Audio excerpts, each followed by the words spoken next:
the same thing. Galatians 1. If I say something wrong, I'm sorry. I'm not perfect. I just want to get that out there. Galatians 1:8.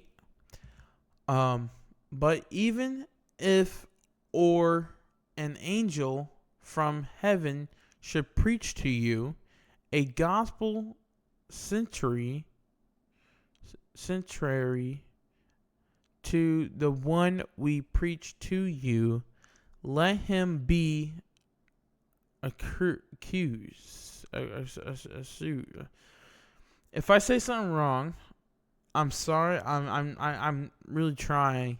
If I say something wrong, that's why I put it right below me right here. It's because